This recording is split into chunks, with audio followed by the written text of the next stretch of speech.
Bonjour mes amis. Il y a un peu de vent et j'espère que ça ne gênera pas l'écoute. Alors, vous voyez bien que les médias poussent les gens à être encore plus fous que nos politiques et les poussent à demander encore plus de contraintes. Enfin, c'est comme ça. Alors, que faut-il faire? Il n'y a pas que des mauvaises nouvelles, heureusement, hein. Et il y a certainement un enseignement à tirer de tout cela. Et d'abord, ouvrir les yeux. Les journalistes, les politiques et beaucoup de médecins nous mentent, ils trichent. Bon, il faut savoir déjouer tout ça. Et ils ont des intérêts, mais seulement ils ont aussi du sang sur les mains. Alors pour la première vague, par exemple, il y a eu en France 20 000 personnes qui n'auraient pas dû partir comme ça, hein, aussi vite, comme le dit d'ailleurs professeur Péronne. Mais ce n'est pas fini, car les malades de Covid les malades autres que le Covid n'ont pas été soignés. Et c'est énorme. Il y a aussi tous ces gens seuls, abandonnés, terrorisés. Et quand la supercherie sera découverte, qu'adviendra-t-il, hein? Il sera peut-être trop tard pour l'économie du pays, ça. Et il y en a qui devront rendre des comptes, en tout cas. De même, tous les collabos qui font du zèle et masquent les enfants qui jouent dans la cour.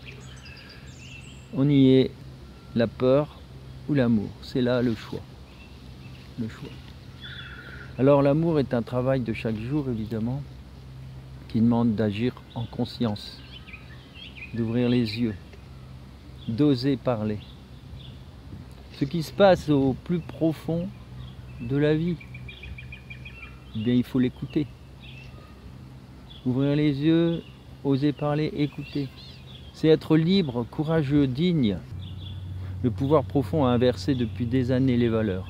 La corruption est partout et même l'école a été dévoyée.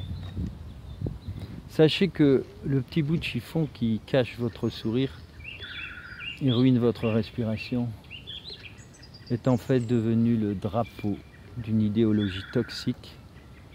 C'est de la manipulation de masse, manipulation de l'humanité. Alors je fais cette vidéo, bien sûr, c'est pour ceux qui ne savent pas encore tout. Heureusement, chaque jour les âmes s'éveillent, mais ça ne va pas assez vite. Il faut informer autour de nous. Dire aussi que le film Hold Up est un remarquable documentaire et qu'il faut le voir. Vous ne pouvez plus dire « je ne savais pas ». Osez s'affranchir, osez voir les choses en face, telles qu'elles sont. Arrêtez de se mentir pour rester dans le rang. Optez pour le bon sens. Je jette un coup d'œil parce que la police montait et là, il y avait plusieurs fois qu'elle me demande de mettre mon masque. Alors bas la mascarade, personne n'a attendu le gouvernement pour prendre de raisonnables distances avec quelqu'un de contagieux, n'est-ce pas? Mais où sont les malades? Les cliniques privées sont vides. On vous ment tous les jours. Il y a bien sûr des malades, bien sûr, mais comme tous les ans, voyez les statistiques. Il n'y a pas d'incidence notoire sur la mortalité. Tous les jours, il y a environ 1800 morts en France et 2000 naissances. Et il y aura les mêmes chiffres pratiquement en 2019, 2017, 2018. Voilà. C'est la propagande de la peur. Alors, il faut trouver des parades. Je vous invite à voir d'ailleurs les articles vidéo et autres, les livres de Ariane Biléran, qui est psychologue et docteur en psychopathologie, étude des psychopathes. Alors, c'est très inspirant.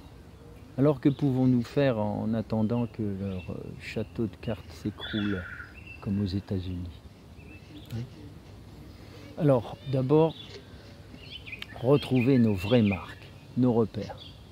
Quand j'étais enseignant, je disais à mes élèves, le drame, c'est le manque d'un repère. Voilà. Le repère. C'est ça le repère. C'est le repère. Ensuite, chassez la peur qui est en vous. Les animaux vous attaquent quand ils sentent que vous avez peur. Voilà. Et alors les psychopathes, je ne vous dis pas. Il faut couper la télé, les infos, les médias qui vous mettent dans une psychose paranoïaque. Il faut se débarrasser de toutes ces pensées toxiques, comme on quitte un narcissique pervers. Écoutez la nature, la musique, les livres, les films avec les grandes épopées, les héros de cœur. Revenez à la spiritualité. N'écoutez pas les appels à la violence aussi, le mur va tomber tout seul. Faites confiance au grand plan. D'ailleurs, l'alliance avec les États-Unis est en train de faire tomber l'État profond. Soyez bienveillants. Même la police, la police c'est avant tout normalement les gardiens de la paix. Les victimes, elles aussi. Elle est aussi esclave. Alors prévoyez les crises aussi, soyez autonomes. Évitez de stresser en dépendant de tout. Faites des réserves sans attendre la pénurie. Surtout, soyez dans la désobéissance pacifique. On nous ment, on nous ment. Si vous n'êtes pas malade, pourquoi porter un masque dans la rue? C'est un mauvais signal que vous envoyez aux autres. Signal de peur, de soumission, de lâcheté, de collaboration avec l'ennemi. Protégez vos enfants. Car vous n'imaginez pas les dégâts pour un petit enfant de ne pas voir les visages. Même apprendre à lire, ça commence par les mouvements de la bouche. Et je sais que l'école est devenue un outil de démolition, de maltraitance. Les valeurs sont inversées depuis trop longtemps et les profs sont dans la peur ou collaborent. Et enfin, revenez au bon sens. Observez les animaux, la nature. N'utilisez pas le langage nouveau, la novlangue, avec tous ces mots qui veulent rien dire ou qui vous entraînent sur des concepts vraiment toxiques. Lâchez tout ça. C'est un instrument de destruction intellectuelle. C'est George Orwell qui l'avait inventé en 1984. Alors un exemple, bien, un escroc, ça devient un homme d'affaires. Voler, ça devient optimisé, etc. Osez mes amis, chaque jour compte. Rien n'est anodin.